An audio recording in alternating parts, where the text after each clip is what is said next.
Olá, pessoal! Vamos dar início à nossa aula de Sociologia, uma introdução ao capítulo 11, certo? O capítulo 11 tem como tema Sociologia do Desenvolvimento. E aqui na nossa introdução, vamos começar com a informação que foi retirada do PNUD, que é o Programa das Nações Unidas para o Desenvolvimento. E em seu relatório, a PNUD ela afirma que 40% da riqueza do mundo está concentrada em apenas 1% da população. Isso mostra o quão grandiosa é a desigualdade social, né?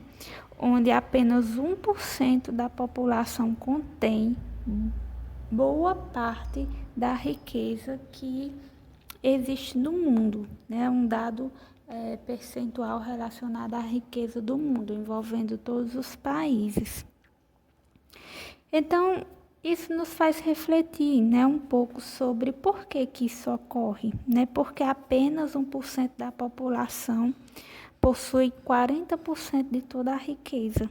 Por que isso não é mais igualitário, né? Então, a gente vê que ao longo de todo o processo histórico, houve grandes transformações, tanto políticas como transformações econômicas, né? A gente vê ao longo da história acontecimentos como a Revolução Francesa, né? Que foi um marco, onde trouxe muita mudança para a sociedade, a Revolução Industrial também.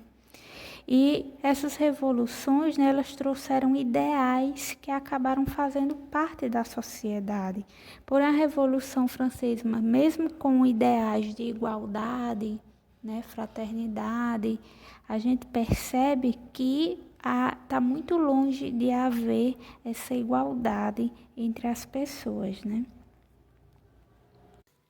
Então a gente percebe o quê? Que o capitalismo, né, que é o sistema que faz parte de praticamente todos os países do mundo, né, de quase todos os países do mundo, embora ele seja assim tão predominante, mas ele não é um sistema perfeito, não é um sistema isento de falhas, porque a gente vê que o capitalismo ele acaba gerando nessa desigualdade e também há questões da crise financeira, né, que já houve grandes crises no sistema capitalista, né, em diversos períodos, né, onde nós temos como destaque a grande crise, né, da queda da Bolsa de Valores em 29, né, onde muitas pessoas foram à falência com essa crise. Então a gente vê que o sistema capitalista não é um sistema perfeito. É um sistema que ele precisa constantemente ser aperfeiçoado, né? Ele precisa se modelar para enfrentar as dificuldades financeiras. Bom, aqui no próximo slide nós temos os pontos nos quais o capitalismo se baseia, né? O que promove, né, a existência do capitalismo. Como a gente sabe, o capitalismo ele é um sistema socioeconômico, então ele vai ter como base o quê? A propriedade privada,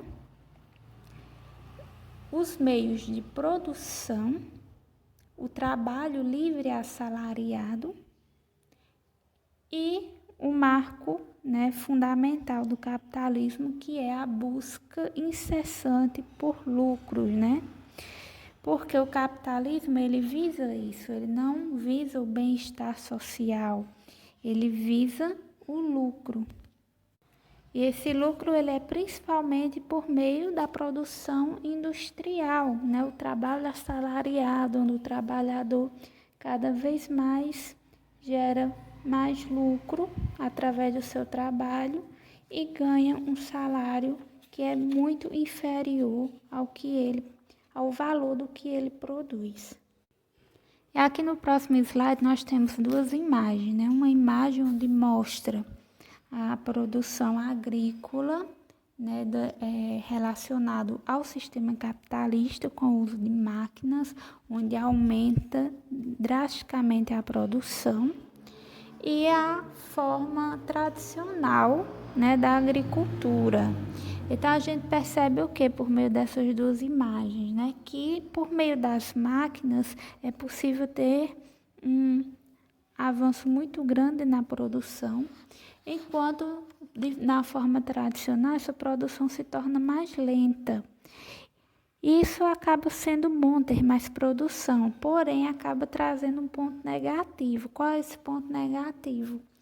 É que acaba gerando desemprego, né? O modo de produção capitalista, ele avança sobre as práticas tradicionais, porém acaba gerando desemprego na área rural, porque as máquinas acabam assumindo o lugar do homem do campo.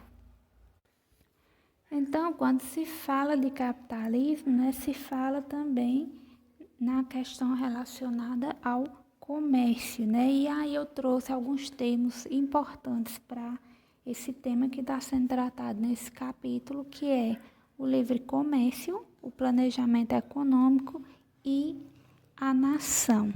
Né? O que seria o livre comércio? O livre comércio, ele vai consistir na circulação de mercadorias que são importadas e mercadorias que são exportadas. E a ideia do livre comércio é que haja a importação e a exportação sem a existência de tarifas que são cobradas nesse processo. Então, os que defendem as restrições ao comércio, eles falam que é preciso haver restrições para proteger os empregos, para ajudar a indústria e impedir uma concorrência desleal, porque quando passa a não ter tarifas cobradas, imposto cobrado na importação e na exportação, acaba gerando uma concorrência, né? Porque a mercadoria de outros países podem entrar no país sem ser tributado, sem pagar imposto. Então isso vai o que? Gerar concorrência para as empresas nacionais. Já os que defendem a existência do livre comércio, eles falam que por causa do princípio das vantagens comparativas, né, você poder comparar os produtos, isso é melhor para os produtores que compram produtos para vender e também se torna melhor para os consumidores, porque eles vão ter mais opções. Então, existe um debate nessa questão do livre comércio, onde uns acabam defendendo que o livre comércio ele é bom para os produtores e é bom também para os consumidores terem mais alternativas. Já outros defendem que isso é ruim, porque vai gerar uma concorrência muito grande, uma concorrência desleal entre outros países e acaba se tornando ruim para as empresas nacionais. Já o planejamento econômico, essa ideia, né, de planejamento econômico é uma ideia que vem da economia clássica, com o pensador Adam Smith. Onde Adam Smith ele vai falar que tanto as empresas quanto as famílias elas defendem os seus interesses no mercado. As sociedades modernas, elas acabam reconhecendo a existência de bens não privados, interesses comuns e bens sociais para os quais existem mercados eficientes.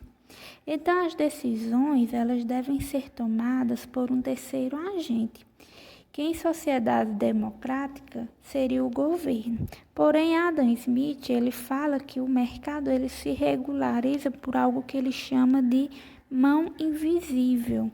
Essa mão invisível ela acaba organizando o mercado financeiro e determinando por meio do próprio mercado os valores dos produtos. Porém, a decisão sobre os gastos públicos e a regulamentação sobre eles exercida vai ter a mão visível da burocracia, que também é uma expressão usada, né, que para contrapor a mão invisível adotada por Adam Smith. Ele fala que a mão invisível regula o mercado e a outra expressão, a mão visível da burocracia, seria o auxílio do governo em relação ao mercado. Então, na prática, como seria isso? O Estado deve disciplinar a atividade produtiva para promover o desenvolvimento econômico e também para conseguir amenizar efeitos de alguma crise que venha existir no sistema capitalista.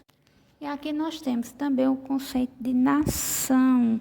Esse conceito de nação, ele vem do discurso que surgiu com a Revolução Francesa, onde as pessoas lutavam por igualdade, fraternidade, liberdade, e a ideia de nação, né, do povo unido em prol de algo em comum. Então, o conceito de nação, ele vai ter a ideia de quê? De agregação de indivíduos que possuem segmentos sociais diferenciados e possui também laços de identidade que são comuns, como, por exemplo, as questões culturais comuns daquele povo, e que são capazes, né, por meio disso, de vinculá-los a uma única estrutura política governamental. Então, isso seria a definição do que é nação. Assim, há uma vinculação entre a ideia de nação e também a ideia de Estado, né, porque o Estado, ele é formado pela nação. Ok? Aqui no próximo slide eu coloquei para vocês os conceitos de cada um, resumidamente, para que vocês possam anotar aí para ajudar nas atividades. Ok? A nossa aula fica por aqui, espero que tenha dado para vocês entenderem. Um grande abraço, pessoal.